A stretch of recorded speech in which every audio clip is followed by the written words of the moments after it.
본문의 시점은 우리가 2주 전에 살펴보았던 사울이 불순종했던 사건으로부터 시작됩니다. 하나님께서 아말렉 족속을 완전히 멸하라고 명령하셨지만 사울은 자신의 권위와 체면을 세우기 위해서 짐승을 일부 숨겨두었고 살려두었고, 그래서 사무엘로부터 책망을 받는 장면을 우리가 살펴보았습니다. 사실 그는 자신의 권위와 체면을 세우기를 원하면서 입술로는 뭐라고 변명을 하였냐면 하나님께 예배드리기 위함입니다 라고 변명을 했던 겁니다. 하나님께서는 이런 사울을 버리셨고 이스라엘을 사울에게서 빼앗아서 다른 사람에게 주었다고 사무엘을 통해서 선언하셨습니다. 사무엘은요, 이 하나님의 말씀을 사울에게 그대로 전했습니다. 임금님, 당신의 나라를 빼앗아서 다른 사람에게 줄 것입니다 라고 전했습니다. 하지만 사무엘의 이런 슬픈 마음은 숨길 수가 없었습니다. 그래서 오늘 말씀 1절에서 슬퍼하다 라고 사용된 의미의 히브리어 단어 미트아벨이라는 이 단어는요, 사울에 대한 이런 연민, 사울에 대한 그런 감정적인 슬픔만을 이야기하는 게 아니에요. 이 미트아벨이라는 이 단어는 그 슬픔을 넘어서 슬픔과 애도 상태에 자기 자신을 지속적으로 가두는 상태, 그러니까 우리가 쉽게 이해하기 편한 단어로 한다면 우울감에 빠진 상태라고 이해할 수 있을 것 같습니다. 단순히 사울을 생각할 때 내가 저 사람을 어떻게 할까 불쌍하다라고 연민과 슬픔의 감정을 넘어서 그 슬픔 속에 내가 계속해서 몰입하고 그 슬픔의 상태에 자기 자신을 깊이 가라앉히고 있는 우울의 상태를 이야기하는 겁니다. 그래서 사무엘은 지금 오늘 말씀의 시점에서 굉장한 우울증에 빠져 있는 것 같아요. 여러분, 사무엘은 왜 이렇게 슬퍼했을까요? 사무엘이 왜 이렇게 우울증에 지금 빠져 있을까요? 사울에 대해서. 단순히 사울이 불쌍했기 때문에 사무엘이 우울증에 걸렸다고 보기에는 이 사무엘이 가지고 있는 감정의 깊이가 너무나도 깊은 것 같아요. 사무엘의 슬픔의 원인, 이 우울의 원인은 아무래도 사울이라는 이 왕이 사무엘 자신이 세운 사람이기 때문일 것 같습니다. 자신이 기름 부었고 자신이 교육을 했고 지도하고 하나님 말씀으로 멘토링하며 때로는 책망하고 경고까지 하고 하나님과의 관계에서 중재까지 하였지만 결국에는 이 사울 왕이 하나님에게서 버림받게 되는 이런 결말, 이 결말은 단순히 정치적인 실패 정도로 받아들일 수는 없었던 것 같습니다. 사무엘에게서도 어쩌면 사울을 통해서 희망을 가지고 있었던 게 아닐까. 사울이라면 이 나라를 강하게 만들 수 있지 않을까. 사무엘조차도 그런 희망을 걸고 있었지 않을까. 그래서 그러한 심리적인 증거는 그가 이세의 아들들 앞에 섰을 때 또 한 번 드러납니다. 6절 말씀 한번 보시면 6절 말씀에 그들이 들어올 때 사무엘이 엘리압을 보고는 생각했다. 그분께 기름 부음 받은 사람이 정말로 여호와 앞에 있구나. 엘리압은 이세의 첫째 아들이었는데 엘리압이 키도 크고 외모도 준수했던 것 같습니다. 누가 생각이 나나요? 사울이 생각이 나죠. 사무엘은 엘리압을 보자마자 하나님께서 기름 부은 사람이 바로 하나님 앞에 서 있구나라고 감탄을 합니다. 엘리압을 보는 즉시 그 생각에 확신을 가지고 있습니다.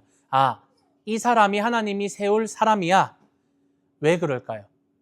그의 외적인 면을 또 사무엘이 보았기 때문입니다. 그는 장남이었고 키가 컸고 존재감이 있었으며 준수한 외모를 가지고 있었어요. 사무엘은요, 여전히 사람의 외적인 모습에 속고 있어요. 아무리 영성이 깊고 믿음이 좋은 사람도 사람의 겉모습, 사람의 준수한 모습을 보면 속을 수 있다는 겁니다. 성경은 사무엘 또한 완전한 사람이 아니라 하나님 앞에서 여전히 성숙해져가는 과정 가운데 있는 사람임을 말해주는 것 같아요. 사무엘은 그래도 사울과 같은 조건을 가진 이 엘리압과 같은 사람이 왕이 된다면 이 나라가 다시 회복되고 튼튼히 세워져 나갈 것이라고 기대했는지도 모르겠습니다. 자신이 세운 사람을 하나님 말씀으로 지도하며 멘토링한다면 좋은 왕이 될 수 있을 거라 기대했습니다. 그러나 사울의 실패 앞에서 깊이 슬퍼하고 우울증에 빠져 있는 이 사무엘의 모습, 이 사무엘의 모습은 우리에게 많은 것들을 알려주는 것 같아요.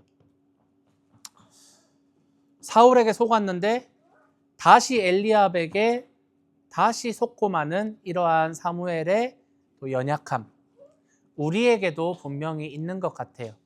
사람에게 속았지만 또다시 다른 사람에게 또다시 속고 마는 그러한 어리석음이 우리 가운데 있는지도 모르겠습니다.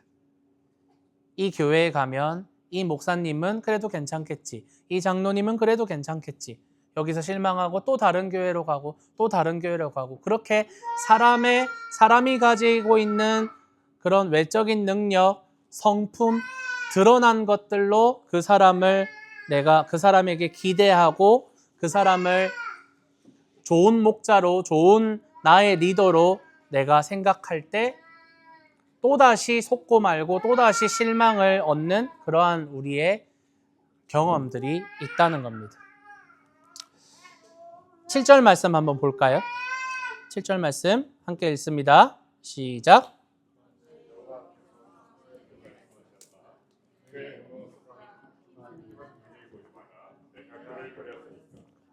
나는 사람이 보는 것처럼 보지 않아. 사람은 눈에 보이는 것을 보지만 여호와는 마음을 보거든. 하나님께서는 외모를 보지 않고 중심, 마음을 보신다고 합니다.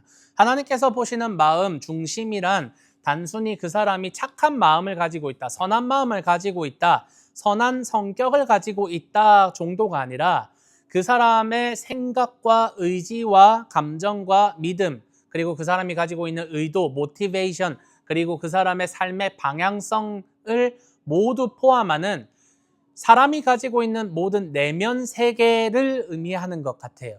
그러니까 하나님이 보고 계시는 사람의 중심이란 단순히 착한 사람, 선한 사람을 좋아한다는 의미가 아니라 그 사람의 삶이 누구를 향해 가고 있는지, 그 사람이 누구의 다스림을 받고 있는지 하나님께서 살피고 계신다는 겁니다. 단순히 성격이 좋아서, 그 사람이 하는 행동이 좋아서가 아니라 그 사람의 내면이, 그 행위가 나오고 있는 의도와 깊은 본질과 그 사람의 깊은 내면의 동기는 무엇인가, 하나님이 그 사람이 살아가고 있는 세계, 가치관을 살피고 계신다는 뜻입니다. 여러분, 사울의 실패가 어디에 있었나요? 사울의 실패는 그의 외모나 그의 능력에 있지 않았습니다. 그가 키가 작았기 때문에 전쟁에 실패하거나 그가 잘생기지 않아서 사람들이 따르지 않거나 그랬던 것이 아닙니다. 그의 실패의 원인은 하나님 말씀을 버린 것에 있었고, 결국은 그 말은 뭐냐면 사울이 하나님을 버렸기 때문에 그가 실패했던 겁니다. 사무엘상 15장 23절에 그래서 이렇게 이야기합니다. 사무엘상 15장 23절에 임금님이 여호와의 말씀을 버렸으므로 그분도 임금님을 버리셔서 임금이 되지 못하게 하실 것입니다.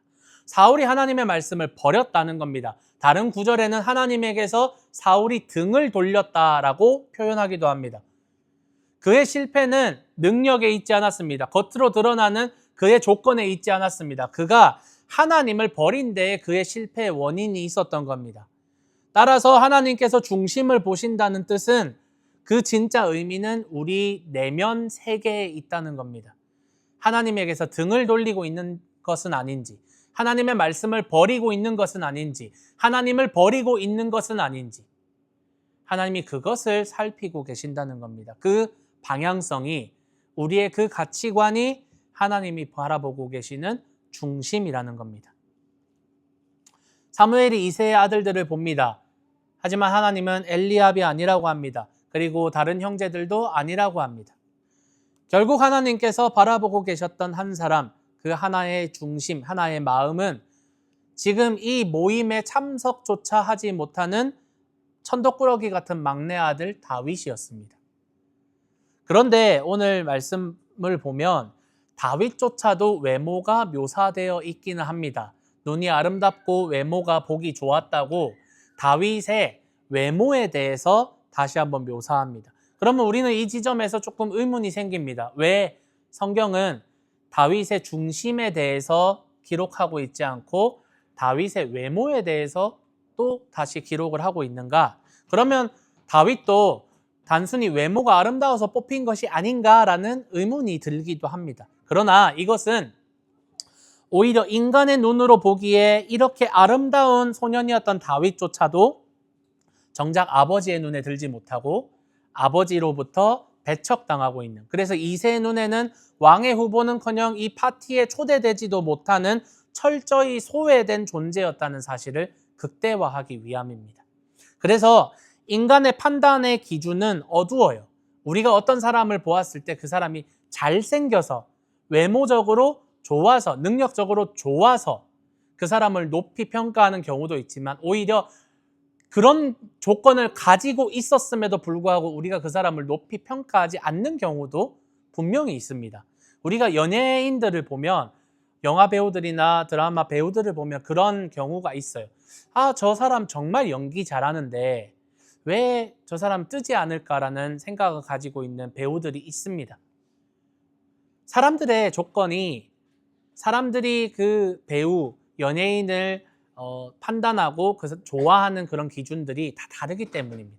어떤 사람이 연기를 정말 기가 막히게 잘하는데 사람들의 마음을 얻지 못하는 경우가 있고, 어떤 사람은 연기를 정말 발연기를 하는데 정말 코로 하는지 발로 하는지 모르겠는데 사람들로부터 인정을 받고 작품도 좋은 작품만 이렇게 나오는 경우가 있잖아요. 그래서 인간의 판단의 기준은 항상 어두워요. 불분명합니다. 세상은 사람이 가진 조건을 보고, 심지어 가족조차도, 이 이새와 가족조차도 그 조건으로 다윗을 판단하고 가능성을 판단하였지만, 하나님의 주권적인 선택은 인간의 모든 계산과 그 기준을 뛰어넘어서 오늘 다윗을 선택하는 데에 이르고 있습니다. 여러분, 다윗은 잘생겼기 때문에, 그가 준수한 외모를 가지고 있었기 때문에, 아름다웠기 때문에 왕으로 기름 부음 받은 것이 아니에요. 하나님은 다윗의 중심을 보신 겁니다. 이것은 다윗에게 칭찬받을 만한 도덕이나 품성이 그 마음에 있었다는 것을 의미하는 게 아니에요. 제가 앞에서 단순히 착한 성격이나 착한 성품을 하나님이 보시는 중심이라고 이야기하지 않았잖아요. 그 사람이 가지고 있는 모든 내면 세계의 가치관, 다윗이 그러한 내면 세계의 가치관이 하나님을 향하고 있는 사람이었다는 겁니다. 우리는 다윗의 인생을 알아요. 다윗이 얼마나 나쁜 사람인지 압니다. 남의 여자를 빼앗아서 또 그 남편을 계획적으로 죽이는 그러한 잘못된 일을 합니다. 이 밧세바 사건을 통해서 우리가 다윗이 얼마나 죄인인지 우리는 알고 있습니다. 다윗은 흠이 없는 사람이 아니었습니다. 올바른 도덕이나 올바른 품성을 가지고 있는 사람도 아니었을 겁니다. 그러나 하나님이 그의 중심을 보셨다는 것, 그의 중심을 보시고 하나님이 왕으로 기름 부으셨다는 것은 하나님이 그를 하나님의 마음에 합한 사람이라고 불러주셨다는 그 이유는 다윗이 가지고 있는 도덕적인 완전함 때문이 아니라, 순결함 때문이 아니라 하나님을 바라보는 그의 믿음, 하나님을 바라보는 그의 삶의 방향성, 하나님의 통치와 뜻에 언제든지 순복할 수 있는, 엎드릴 준비가 되어 있는 그의 믿음이었던 겁니다. 하나님이 중심을 보신다고 하시면서 정작 다윗의 중심은 설명하지 않아요. 왜일까요? 왜냐하면 본문은 너희도 그러니까 사람을 볼 때 중심을 봐야 된다고 말하는 것이 아니라 오직 하나님께서만 사람의 중심을 살필 수 있다고 말하기 때문입니다. 우리는 사람의 중심이 어떠하든 살필 재간이 없습니다. 어떤 사람이 정말 진국인지, 그 사람이 정말 괜찮은 사람인지 우리는 살필 수가 없어요. 그래서 오늘 성경은 너희가 중심을 잘 살펴서 사람을 잘 뽑아야 된다고 말하는 것이 아니라 오직 하나님께서만 사람의 중심을 살피실 수 있다고 말하는 겁니다. 하나님이 한 사람의 내면을 살피실 때 그 어떤 사람이 살아남을 수 있겠습니까? 우리가 하나님 앞에 섰다고 했을 때 여러분의 중심을, 하나님 나의 중심을 마음껏 보십시오. 저는 하나님 앞에 당당합니다라고 말할 수 있는 사람 몇 명이나 있겠어요? 예수님께서는 사람이 행동으로 짓는 죄뿐만 아니라 마음으로 품는 그 생각과 감정까지도 모두 죄라고 말씀하셨잖아요. 마음으로 사람을 미워하는 자는 살인하는 자고 마음으로 음욕을 품는 자는 간음하는 자다고 예수님께서 말씀하셨는데 그 어떤 사람이 하나님 앞에서 나의 마음은 하나님 완전합니다라고 그렇게 자랑할 수 있겠습니까? 다윗도 마찬가지였을 겁니다. 다윗의 상황을 한번 생각해 보세요, 여러분. 이스라엘을 다스리는 선지자 사무엘이 우리 집에 왔어요. 그런데 아버지가 아침에 다윗 너는 형들이 기름 부음 받고 이 사무엘 선지자로부터 축복받아야 되니까 너는 양이나 좀 치고 있어라 하고 이른 아침에 아버지가 그렇게 나에게 말씀하셨어요. 얼마나 서운할까요, 여러분? 여러분 형제들 다 있으시잖아요. 부모님이 내 누나, 내 오빠, 내 동생, 내 형제를 더 편애한다고 생각하고 나를 완전히 배척한다고 생각할 때 얼마나 여러분 서운하세요? 그렇지 않나요? 심지어 담임 목사가 어떤 성도를 편애한다고 생각할 때 어떤 사람들은 굉장히 서운함을 느끼는 경우도 있습니다. 다윗이 그렇지 않았을까요, 여러분? 얼마나 서운했을까요? 나도 그 자리에 가고 싶은데 나도 사무엘 선지자로부터 좋은 말씀을 듣고 그로부터 축복을 좀 받고 싶은데 원망도 했을 것이고 불평이 있었을 겁니다. 그 마음에 예수님의 말씀으로 미루어 보면 원망과 불평을 했기 때문에 아우 저 형들 별것도 아닌데 이런 마음이 있었을 겁니다. 그러면 죄잖아요. 다윗이 그 들판에서 아주 평안하게 나는 하나님과 동행하니 그 어디나 하늘나라 하면서 사무엘이 오든 누가 오든 저는 이 들판에서 하나님과 동행합니다. 그러지 않았을 겁니다. 10대 소년이 얼마나 그 감정 컨트롤이 어려웠겠어요. 그러면 다윗의 특별함은 그가 그런 상황에서도 감정 컨트롤을 잘하고 마음으로 죄를 짓지 않는 죄가 없는 마음, 서운한 마음, 섭섭한 마음이 없는 완전한 상태가 그의 특별함이 아니라 그의 특별하면 섭섭한 마음과 서운한 마음을 가지고 하나님 앞으로 나아갈 수 있는 그의 가치관이었습니다. 하나님 난 너무 서운합니다. 하나님 난 너무 섭섭합니다. 하나님 하지만 내가 하나님을 노래하며 하나님께서 주시는 나의 모든 것들이 나로 하여금 하나님을 찬양하게 합니다. 이러한 노래를 다윗은 어렸을 때부터 계속해서 불렀습니다. 시편의 대부분을 다윗이 작사하였습니다. 시편이 자세히 보시면 와 다윗 진짜 정신 상태가 너무 불안정한데라는 생각을 많이 들게 합니다. 저 원수를 죽여주십시오. 저 원수를 스올 밑바닥까지 떨어뜨려 주십시오. 이 말은 뭐냐면 저놈 망하게 해주십시오라는 저주를 계속해요. 계속. 그런 마음이 다윗에게 있었다는 겁니다. 그런데 그는 그런 마음, 섭섭한 마음, 서운한 마음을 가지고 하나님 앞으로 가고 그 시의 마무리는 항상 무엇이냐면 하나님의 성실하심이 나의 인생보다 큽니다. 하나님의 위대하심이 나의 이런 억울한 마음, 나의 슬픈 마음보다 더욱더 위대하십니다. 라는 찬양으로 그의 원망이 마무리가 된다는 겁니다. 그는 들에서 이 들판에서 광야에서 하나님과 동행했던 사람이라는 겁니다. 그래서 그의 특별함은 하나님께서 다윗은 나의 마음에 합한 자다라는 칭찬을 얻게 합니다. 그래서 다윗이 이렇게 노래하잖아요. 여호와는 나의 목자시니 나에게 부족함이 없습니다. 그가 나를 푸른 풀밭으로 인도하며 쉴만한 물가로 인도하십니다. 나에게 새 힘을 주시고 하나님의 이름을 위하여 나를 바른 길로, 의의 길로 나를 인도하십니다. 내가 사망의 골짜기로 다닐지라도 내가 해를 두려워하지 않는 것은 주님께서 나와 함께 하시기 때문입니다. 나에게는 두려움이 없습니다. 라는 고백과 찬양을 할 수 있는 겁니다. 들판에서 외롭고 억울하고 가족에게조차도 인정받지 못하는 그 순간에도 그는 하나님을 배우고 있습니다. 하나님을 경험하고 있습니다. 그의 완전한 그런 성격, 완전한 성품 때문이 아니라 그가 어떤 마음이든지 상한 마음이든지 아니면 기쁜 마음이든지 그의 마음은 항상 하나님을 향하고 있다는 겁니다.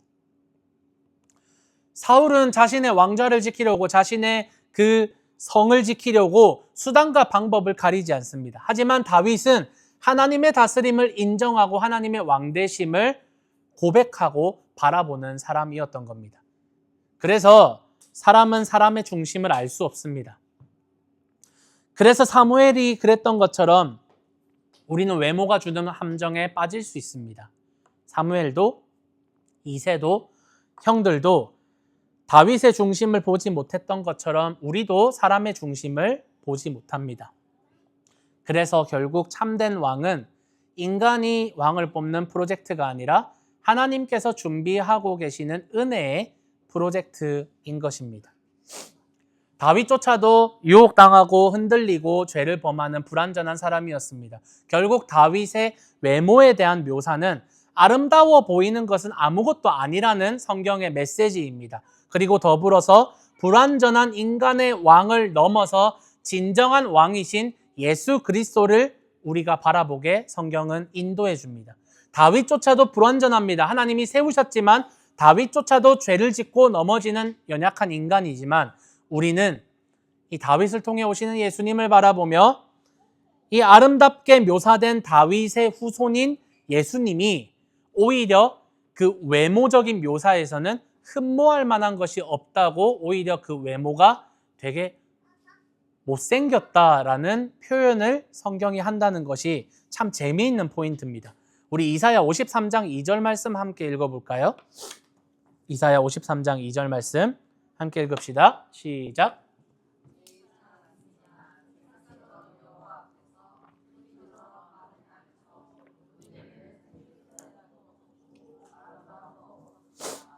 우리가 그분을 보았는데 우리 마음에 드는 모습이 없었습니다. 보세요. 그분에게는 생김새랄 것도 없었고 그냥 못생겼다는 거예요. 아름다움도 없었습니다. 못생겼다는 거예요. 우리가 그분을 보았는데 우리 마음에 드는 모습이 없었습니다. 내가 봤는데 외모적으로 내 마음에 썩 들지 않는다. 외모가 그 안색이 어둡다는 겁니다. 성경은 참 젠틀하죠. 돌려서 얘기하는데 저 같았으면 제가 이사야였으면 하나님한테 이렇게 말씀드렸을 때 그분은 못생겼다. 참 얼굴을 바라보면 한숨이 나온다. 중보기도가 절로 터져 나오는 외모이다. 이렇게 표현했을 건데 참 성경은 젠틀합니다. 보세요 여러분. 외모밖에 볼 것이 없었던 피지컬밖에 볼 것이 없었던 사울보다 다윗은 훨씬 더 좋은 사람이었습니다. 훨씬 더 좋은 사람이었습니다. 그는 아름다운 외모를 가졌을 뿐만 아니라 하나님을 바라보는 가치관과 내면을 가졌던 사람입니다. 하나님의 통치를 믿는 사람이었습니다. 그러나 그도 결국 인간적인 한계와 연약함 때문에 그도 넘어지는 그러한 사람이었습니다. 그러나 예수님을 표현할 때에 우리가 보기에 마음에 썩 드는 그러한 외모적인 준수함은 없어요. 생김새랄 것도 없고 아름답지 않았다고 합니다. 세상이 보기에 우리가 보기에 따를 만한 조건이 아무것도 없습니다. 못생겼으니까요. 현대의 예수님을 그려놓은 그런 그림들이 있잖아요, 여러분. 사실 서구 문명이 원하는 이상적인 예수님의 모습일 겁니다. 백인 남자, 머릿결은 엘라스틴을 한 것처럼 찰랑찰랑거리는 그 이상적인 백인 예수. 그분이 여러분 예수님이실까요? 여러분 천국 가서 그런 사람 찾으면 예수님 못 찾습니다. 예수님 어떻게 생겼을까? 가장 현실적인 예수님의 외모는 여러분 뉴스에서 가끔씩 보는 테러리스트들의 얼굴과 아마 닮아 있을 겁니다. 팔레스타인, 아프가니스탄 그런 나라들의 사람들. 수염은 덕지덕지 되게 지저분한 수염과 약간 꼬불꼬불한 그런 검은 머리카락. 금발에 벽 안에 하얀 피부를 가진 예수는 존재하지 않습니다. 우리가 흔히 생각하는 팔레스타인 사람, 중동 사람, 우리가 코버그나 저기 메도우뱅크 그런 지역에 많이 사는 그런 사람들의 외모와 닮아 있다는 겁니다. 그러나 예수님은 세상이 흠모할 만한, 세상이 사랑할 만한 외모는 가지지 못하셨지만 예수님 하나님의 뜻에 죽기까지 순종하셨습니다. 예수님의 내면은 하나님의 통치를 항상 바라고 계셨습니다. 그래서 예수님께서 가르쳐 주신 기도에 하나님의 나라가 오게 하시며 하늘에 하나님의 뜻이 이 땅 가운데 하나님의 뜻을 하늘에서 이루심 같이 땅에서도 이루어 주십시오라는 기도를 우리에게, 이 하나님의 통치를 소망하는 기도를 우리에게 가르쳐 주셨던 겁니다. 우리는 무엇을 기준으로 사람을 평가하고 있습니까? 혹은 여러분은 어떤 것으로 여러분 스스로를 증명하고 사람들에게 보이려고 하고 계십니까? 지난주에 제가 사울을 이야기하면서 그리스도인의 자존감은 스펙, 외모, 성공, 명예, 카리스마, 능력에서 오는 것이 아니라고 말씀드렸어요. 여러분이 하나님의 자녀라는 것에서, 하나님께서 여러분을 구하시기 위해 그 아들까지 아낌없이 보내주신, 여러분은 그렇게 귀한 존재라는 것이 여러분의 자존감의 근본입니다. 사울은 왕의 자리, 남들보다 뛰어난 신체 조건, 리더십, 지도력, 군사력, 정치력 등으로 자신이 왕으로서 인정받으려고 했고 자신이 인간으로서의 정체성과 자존감을 찾고 있었습니다. 자신의 피지컬적인, 외모적인, 능력적인 것으로 자신의 자존감을 찾고 있었습니다. 그런데 그러한 인정과 그러한 능력들을 다윗이 뺏어갈까, 자신이 잃어버릴까 두려웠기 때문에 다윗을 죽이려고 했던 겁니다. 어쩌면 우리도 사울과 같이 그러한 것을 통해서 우리의 자존감을 세워나가는 걸지도 모르겠습니다. 또한 그러한 조건들을 통해서 다른 사람을 평가하고 다른 사람을 세우려고 하는 것일 수도 있다는 겁니다. 하나님이 사람의 외모가 아닌 중심을 보신다는 말씀 앞에 우리 모두가 당당하게 서 있을 수 없어요. 우리의 숨겨진 중심은 늘 죄로 물들어 있고 부패하여 있기 때문에 하나님의 심판을 피할 방법이 없습니다. 바로 이 절망 앞에서 복음이 시작됩니다. 우리의 내면은 부패하였고 우리의 내면은 소망이 없었지만 바로 이 절망 앞에서 복음이 시작된다는 겁니다. 내면의 풍채도 겉모양도 흠모할 것 하나 없이 이 땅에 오신 예수 그리스도께서 하나님을 향한 가장 완전한 중심의 순종으로, 그 완전한 중심으로 십자가를 지셨던 겁니다. 우리는 그의 완전한 중심과 그의 완전한 내면으로, 그 순종으로 말미암아 우리는 살아난 사람입니다. 그래서 그 십자가의 보혈로 우리의 더러운 중심을 씻어주시고 성령을 통해서 우리의 마음에 새로운 마음을 창조해 주셨어요. 오늘 사무엘은 슬픔에 사로잡혀 있습니다. 우울감에 빠져 있습니다. 그런 그에게 하나님께서는 언제까지 네가 슬퍼하겠느냐라고 말씀하십니다. 언제까지 네가 슬픔에 지배당하고 있으려고 하느냐고 책망하시는 거예요. 그러면서 여전히 사울이라는 사람을, 또한 사람이 가지고 있는 능력과 외적인 외모만을 바라보고 있는 사무엘에게 하나님을 바라보고 하나님이 주신 사명으로 나아가도록 그를 붙잡아 주십니다. 그에게 암소를 끌고 가서 제사를 드리러 왔다는 구체적인 방법을 사무엘에게 알려주시는 분이 바로 하나님입니다. 두려움과 우울감과 절망감은 우리를 계속해서 그 자리에 머무르게 하고 우리를 계속해서 지배하려고, 그 감정에 지배당하도록 우리를 끊임없이 유혹하고 위협하지만 하나님은 시선을 그 우울한 감정, 그 절망적인 상황에 두는 것이 아니라 시선을 하나님께 돌리라는 겁니다. 시선을, 중심을 보시는 하나님께 돌리며 예배하며 하나님을 찬양하며 하나님께 그 시선을 돌리라고 하나님이 말씀해 주십니다. 우리의 절망감, 우리의 어려움은 결국은 하나님을 바라볼 때 해결될 수 있어요. 이것은 유독 슬픔이나 우울과 같은 감정뿐만 아니라 우리의 모든 내면의 가치관에까지 확장됩니다. 오늘 하나님은 사무엘을 슬픔과 우울에서 해방하였을 뿐만 아니라 그가 의지하는 외모를 보는 습관, 그가 의지하는 능력을 보는 그 가치관까지 모두 무너뜨리시고 사람을 세우시는 하나님을 의지하며 바라볼 수 있도록 사무엘을 변화시켜 주셨습니다. 하나님은 우리가 붙들던 것을 무너뜨림으로써 하나님을 붙들게 만들어 주시는 겁니다. 사랑하는 여러분, 그러므로 우리는 이제 우리 스스로를 증명하기 위해서 세상의 외모와 조건을 가꾸는 인생이 아닙니다. 다른 사람에게 나 자신을 증명하기 위해서 내가 가지고 있는 것으로 나를 프리젠테이션 하는 사람이 아니라는 겁니다.